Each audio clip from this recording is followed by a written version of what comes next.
Ini saya akan menjelaskan tentang laporan internship saya, yaitu tentang peningkatan efektivitas pemantauan pergerakan kapal untuk perlindungan kabel bawah laut. Nah, perkenalkan, nama saya Deden Ahmad Farizal dengan NIM 162111007, program studi sistem informasi.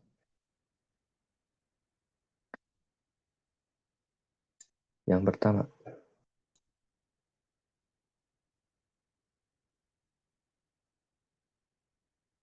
yaitu tentang latar belakang.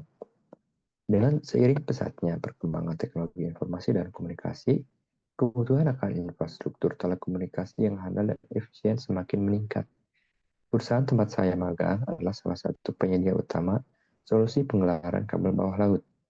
Perusahaan ini berfokus pada instalasi, pemeliharaan, dan monitoring jaringan kabel bawah laut untuk memastikan kelancaran arus informasi dan komunikasi antar negara.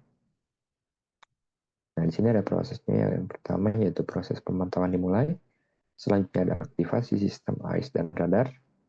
Selanjutnya ada pemantauan pergerakan kapal. Kemudian ada deteksi potensi ancaman. Nah, seperti gambar di bawah ini. Nah, di sini yaitu tentang halaman yang terbuka dari web AIS Monitoring System. Seperti contoh di sini ada stasiun Morotai. Nah, ini adalah indikator hijau ini, yaitu ini adalah tempat atau radar disimpan atau stasiunnya. Kemudian ada indikator hijau. Nah, ini menandakan kapal. Yang merah pun kapal, dan indikator yang lainnya ini adalah kapal. Nah, kenapa ada yang hijau dan merah?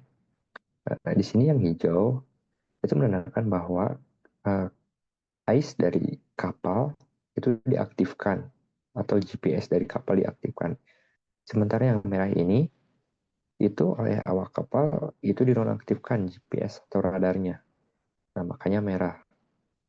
Nah, jika mereka mengaktifkan, itu otomatis akan update dari tampilan ini atau dari web ini, otomatis akan update menjadi hijau seperti yang di dekat stasiun ini. Proses selanjutnya yaitu evaluasi ancaman, selanjutnya komunikasi dengan kapal, selanjutnya tindakan pencegahan, dan juga ada pencatatan insiden. Seperti ini. Ini ada status merah atau stasiun padam. Itu biasanya terjadi karena cuaca yang kurang baik, cuaca yang buruk, atau terjadi kesalahan teknis dari teknisi. Nah, di sini saya sedang menjalankan atau sedang membuat laporan untuk status AIS ini padam dan dikirimkan kepada teknisi di stasiun sana. Dan kita terus komunikasi secara teratur agar bisa stasiun ini menyala kembali atau indikatornya menjadi hijau kembali. Nah, kemudian di sebelah sini yaitu konfigurasi AIS monitoring. Nah, di sini yang abu-abu ini adalah untuk LAN ke komputer di sana, dan yang biru ini untuk AIS monitoring yang dipasangkan di tiang. Itu dinamakan AIS Komar. Nah, yang biru ini kita langsung pasangkan ke AIS Komar agar koneksi terhubung secara online. Kemudian ada standar operasional prosedur atau SOP, yaitu kita memastikan pemantauan pergerakan kapal secara efektif untuk mencegah kerusakan pada kabel bawah laut. Selanjutnya ada pemantauan pergerakan kapal, ada juga deteksi potensi ancaman, dan juga selalu mengevaluasi ancaman dan komunikasi dengan kapal. Nah, seperti di sini, yaitu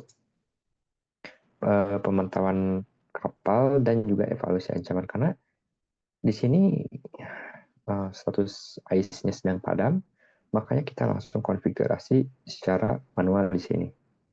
Karena untuk teknisi di stasiun tersendiri itu tidak ada yang mampu untuk melaksanakan secara langsung memperbaiki lewat program seperti ini. Nah, makanya dari kantor kita melaksanakan konfigurasi AI secara online di sini. Kita menggunakan aplikasi yang namanya Hercules dan kemudian kita konfigurasikan dengan memasukkan IP dan juga port dari masing-masing stasiun. Setelah memasukkan IP dan port, selanjutnya kita akan konfigurasi secara manual di sini melalui aplikasi Hercules ini. Nah, kemudian ada galeri internship saya, yaitu yang foto sebelah sini, yaitu yang tadi saya bilang, ICE Comar atau radar yang biasa digunakan untuk mendeteksi kapal. Nah, ICE Comar ini sangat rawan sekali terjadinya kerusakan karena selalu produktif secara terus-menerus 24 jam. Nah, di sini kita selalu mengawasi ICE Comar ini agar tetap berjalan dengan baik dan lancar. Selanjutnya, di sini juga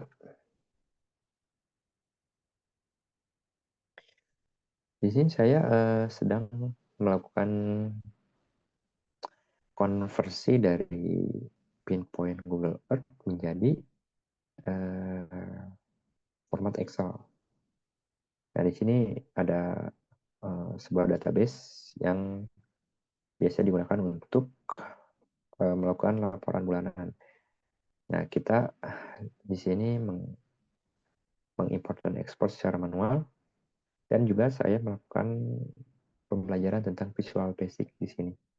Karena data yang digunakan tidak sedikit, data yang digunakan itu mencapai ratusan bahkan ribuan. Nah, makanya kita di sini menggunakan fitur Microsoft Visual Basic yang tersedia di Microsoft Excel. Nah, di situ saya memprogram sebuah VBA untuk mengekspor secara auto dan menjadi lebih cepat untuk pengerjaannya. Kemudian di sini juga ada remote control. Di sini saya gunakan untuk remote control konfigurasi ICE secara virtual, secara remote. Di sini saya menggunakan aplikasi TeamViewer karena lebih mudah digunakan. Nah, di sini yaitu teknisi sedang melakukan konfigurasi ICE secara manual dan kita meremote dari kantor melalui TeamViewer. Nah, di sini kita meminta bantuan untuk teknisi di sana agar mengkonfigurasi ICE Comar atau mencolokkan kabelnya kepada laptop yang terhubung dengan jaringan internet agar bisa melakukan remote control secara langsung. Nah, kemudian di sini ada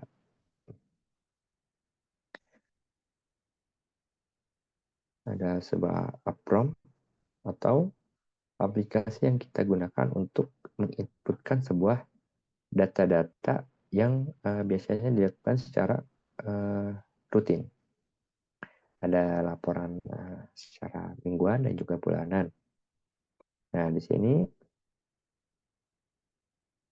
sebuah tata caranya agar mengupload dengan baik. Nah, di sini saya melakukan prosedur ini dengan baik dan mengikuti prosedurnya secara satu persatu.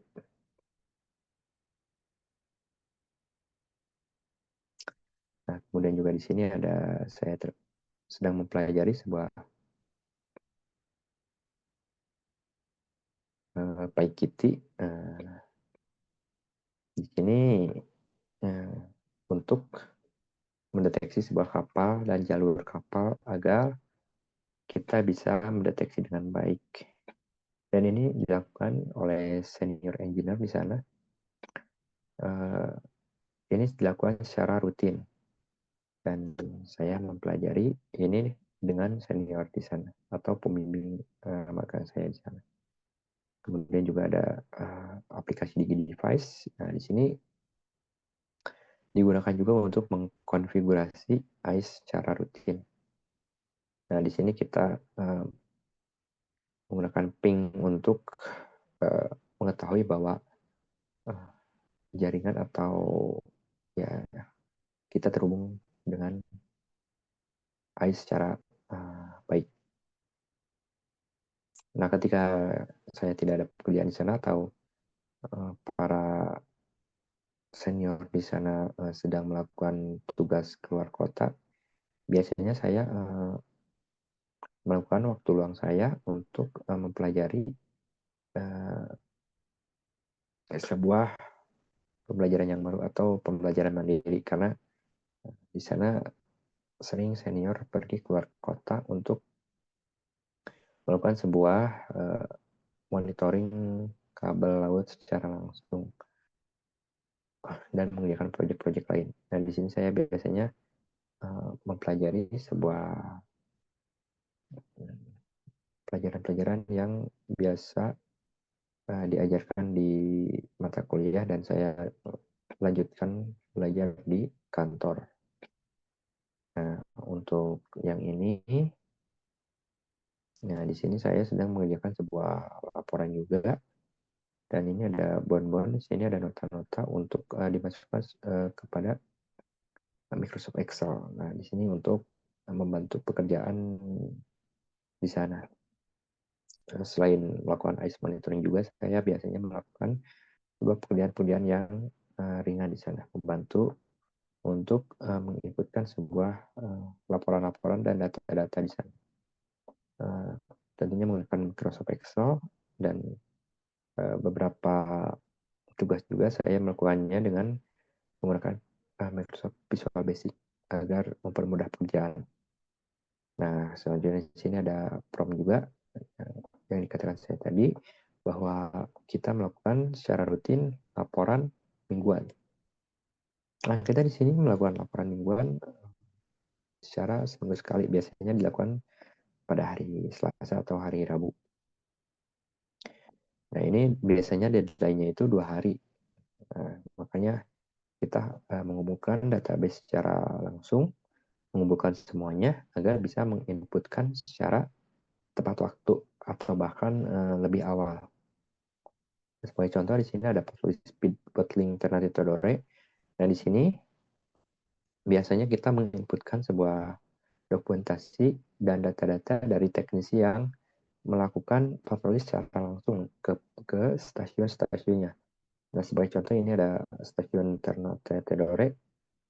Ini itu adalah sebuah kabel bawah laut yang terhubung dari Ternate ke Tidore. Nah, di sini teknisi melakukan perjalanan mengikuti jalur kabel laut di sana untuk melihat apakah di sana terjadi hal-hal yang tidak diinginkan, atau biasanya ada beberapa kapal yang menurunkan jangkar sembarangan. Nah, makanya di sini teknisi selalu patroli di sana agar semuanya terjalan dengan aman. Nah, jika seandainya ada jangkar kapal yang diturunkan sembarangan atau dekat dengan kabel laut, kabel bawah laut, nah itu kita langsung meninjau kapal tersebut melalui web tadi, berapa jaraknya dan seberapa dekat kepada jalur kabel laut. Biasanya untuk SOP-nya kita 500 meter dari area kabel laut itu sudah harus dikasih tahu atau dihimbau, karena itu terlalu dekat. Biasanya untuk jarak yang amannya yaitu 500 meter ke atas. Sementara untuk 500 meter ke bawah, ya itu kita langsung himbau dari kantor melalui komunikasi yang tersedia di sana.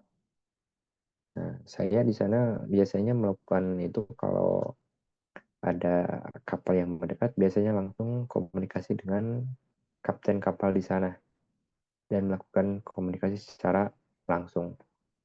Nah, jika semuanya sudah terjalan atau dibicarakan dengan baik-baik dan semuanya lancar, maka kapal itu biasanya 30 menit kemudian itu akan langsung berpindah tempat dari yang awalnya dari zona merah atau yang 500 meter tadi menjadi zona aman yang menjauh dari kabel laut.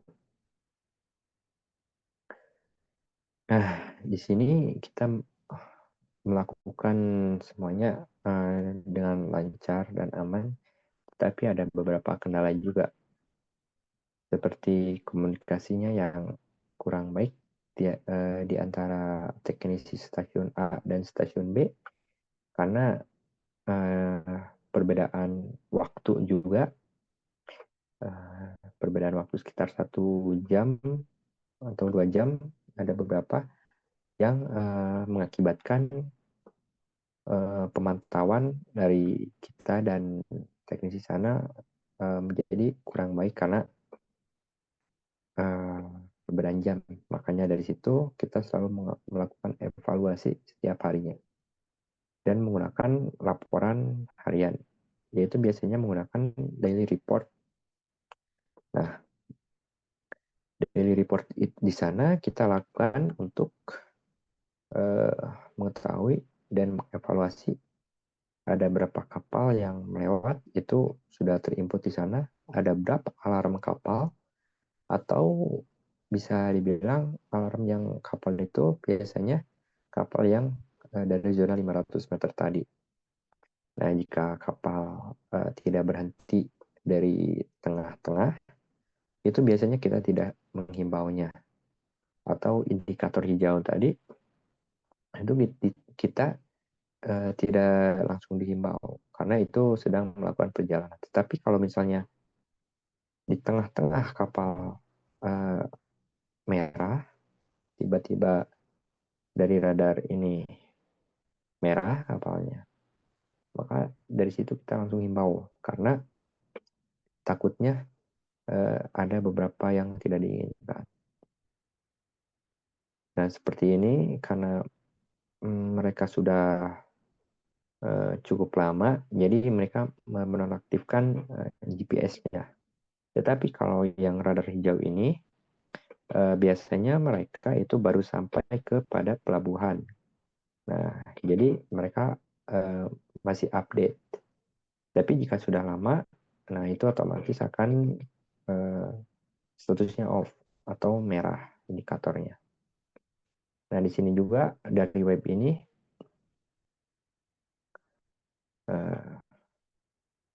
ada daily report yang dari saya bilang bahwa kita selalu melakukan laporan harian yang bisa memperlihatkan seberapa sering kapal melewat, dan juga ada alarm report seberapa sering kapal yang mendekati jalur kabel laut ini melewat, dan juga ada stasiun performa. Nah, stasiun performa ini biasanya dilihat dari seberapa bagus dan buruknya performa dari stasiun ini. Nah, kesimpulannya, selama priori magang ini, saya telah mengidentifikasi berbagai tantangan yang dihadapi dalam proses pemantauan pergerakan kapal untuk mencegah kerusakan pada kabel bawah laut. Nah, tantangan-tantangan tersebut mencakup keterbatasan teknologi monitoring, respon lambat dari kapal, keterbatasan juga sumber daya manusia, kejadian tak terduga, dan bahkan keterbatasan data dan informasi, serta komunikasi dan koordinasi internal yang kurang optimal. Meskipun demikian, upaya untuk mengatasi tantangan ini telah dilakukan melalui berbagai langkah preventif dan reaktif. Mungkin segitu saja dari presentasi saya kali ini. Mohon maaf bila masih banyak kekurangan, karena di sini saya masih belajar dan akan terus memperbaiki ke depannya. Terima kasih. Wassalamualaikum warahmatullahi wabarakatuh.